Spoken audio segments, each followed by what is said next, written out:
आज की practical class में हम स्टडी करेंगे salivary digestion of starch, study of salivary digestion of starch या activity of salivary amylase enzyme. तो इसका प्रिंसिपल है कि हमारे सलाइवा में एक डाइजेस्टिव एंजाइम प्रेजेंट होता है जिसे चाइलिन या अमाइलेज कहते हैं। और अमाइलेज जो एंजाइम होता है वो स्टार्च का ब्रेकडाउन करता है और उसे तोड़कर माल्टोज में कन्वर्ट कर देता है, जो कि एक सिंपल शुगर होती है। इसमें जो मटेरियल्स रिक्वायर्ड हैं वो ग्लासवेयर्स होते हैं या इक्विपमेंट्स होते हैं, जैसे कि टेस्ट ट्यूब्स चाहिए हमें, टेस्ट ट्यूब स्टैंड होता है, टेस्ट ट्यूब होल्डर होता है, फिर हमें बीकर्स चाहिए, इसके लिए ड्रॉपर चाहिए, स्प्रिट लैम्प होता है, और यही चीज़ें हमें इसमें ग्लासवेयर्स में चाहिए होती हैं। और केमिकल रिएजेंट्स में हमें स्टार्च सॉल्यूशन चाहिए, आयोडीन सॉल्यूशन चाहिए और फिलिंग सॉल्यूशन हमको चाहिए होता है। टेस्ट मटेरियल है ह्यूमन सलाइवा। तो प्रोसीजर जो है वो इस तरीके से है।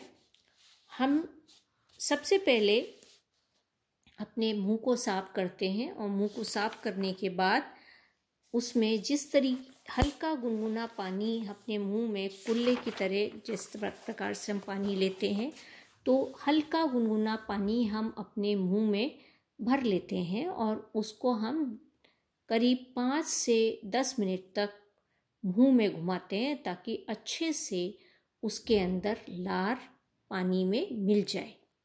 फिर पानी को एक बीकर में कलेक्ट कर लिया जाता है और फिर उस पानी में से 2 टेस्ट ट्यूब्स में हम पानी लेते हैं। जो सलाइवा मिक्स्ड वाटर है उसको हम 2 टेस्ट ट्यूब में ले लेते हैं। एक को टेस्ट ट्यूब ए लिखते हैं, दूसरे को हम टेस्ट ट्यूब बी मार्क करते हैं। टेस्ट ट्यूब ए को हम स्टैंड में रख देंगे और टेस्ट ट्यूब बी का जो सलाइवा है उसको हम बॉईल करते हैं अच्छे से, और बॉईल करके हम उसका जो अमाइलेज एंजाइम है उसको हम नष्ट कर देते हैं। फिर इसको ठंडा कर लेते हैं।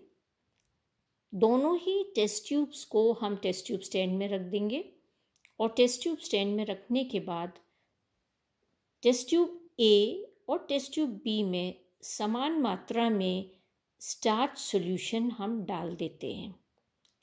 और स्टार्च सॉल्यूशन डालने के बाद हम उसको करीब 45 मिनट से 1 घंटे तक उसे छोड़ देते हैं। 45 मिनट या 1 घंटे के बाद हम दोनों टेस्ट ट्यूब में से थोड़ा थोड़ा सॉल्यूशन निकालते हैं।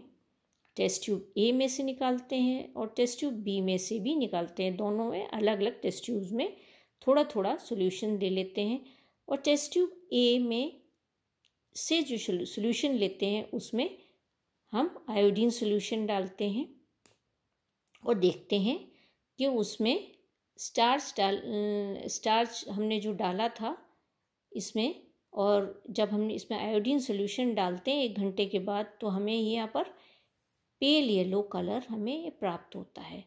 टेस्ट ट्यूब बी में से जो हम सॉल्यूशन लेते हैं उसमें जब हम आयोडीन सॉल्यूशन डालते हैं तो उसमें हमें नीला रंग प्राप्त होता है।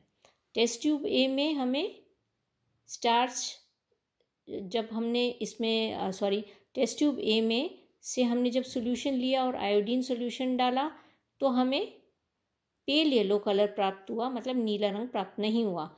और टेस्ट ट्यूब बी में से सॉल्यूशन लेकर जब हमने आयोडीन सॉल्यूशन डाला तो उसमें हमें नीला रंग प्राप्त हुआ। तो हमारा ऑब्जर्वेशन क्या है? हमारा 1 घंटे के बाद हमने क्या ऑब्जर्व करा कि टेस्ट ट्यूब ए में जो सॉल्यूशन था उसमें हमें पेल येलो कलर प्राप्त होता है। ये ऑब्जर्वेशन है हमारा। और टेस्ट ट्यूब बी में से जब हमने सॉल्यूशन लेके उसमें आयोडीन सॉल्यूशन डाला तो हमें उसमें ब्लू कलर प्राप्त हुआ। अब इसका रिजल्ट हमें लिखना है। तो रिजल्ट क्या होगा कि टेस्ट ट्यूब ए में जब हमने आयोडीन सॉल्यूशन डाला तो हमें नीला रंग प्राप्त नहीं होता है, पेल येलो कलर प्राप्त होता है, क्योंकि जो स्टार्च था उसका पाचन हो गया है एमाइलेज एंजाइम। क्योंकि यहाँ पर एमाइलेज एंजाइम उपस्थित था तो उसने स्टार्च का पाचन करके उसे माल्टोज में कन्वर्ट कर दिया है और इसलिए हमें यहाँ पर पेल येलो कलर दिखाई देता है, प्राप्त होता है आयोडीन सॉल्यूशन डालने पर। जबकि टेस्ट ट्यूब बी में हमने जो सलाइवा था उसको उबालकर चाइलिन या अमाइलेज को नष्ट कर दिया था और स्टार्च जो है वो जूं का त्यों उसमें पड़ा हुआ है, स्टार्च का पाचन नहीं हुआ है क्योंकि टाइलिन नष्ट कर दिया गया था। अतः आयोडीन सॉल्यूशन डालने पर उसमें नीला रंग हमें प्राप्त होता है। अब हम ये हमारा रिजल्ट है। अगर हम यहाँ पर सिंपल शुगर का टेस्ट करें तो यहाँ हम फेलिंग टेस्ट जब हम करेंगे तो फिर फेलिंग टेस्ट में क्या होता है, फेलिंग टेस्ट जब हम करते हैं तो इसमें से लेकर अगर हम फेलिंग सॉल्यूशन डालें और फिर उसके बाद अगर हम इसको हल्का सा हीट करते हैं तो ब्रिक रेड कलर हमें प्राप्त होता है, जो कि कंफर्म करता है शुगर की प्रेजेंस को। तो यहाँ पर हम ये देख सकते हैं activity of salivary amylase enzyme.